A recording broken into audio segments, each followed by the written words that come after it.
Мына ушулдагы чоң сабак. Отырган киши күйөөсү, турган аял. Отыргандын өзү көрбөйт, отургандагы экинчи группадагы майып. Бирок бири-бирине болгон урмат-сезим көрүнөр.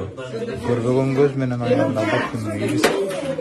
Аялы болсо күйөөсүн жетелеп, көзү болуп, аны жетелеп жүрөт. Биринчи группа майып, экинчи группа майып.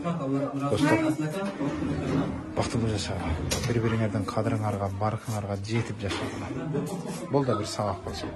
Мен атайын жанына жакындабадым, анткени намахрам, өзүнүн аялы, өзүнүн күйөөсү. Ana şunday dostlar, en birinci üydülü, ehtiyattab süygülü, bir-birinde kadırlap, barıqta varıp жүргülü. Görüşünce.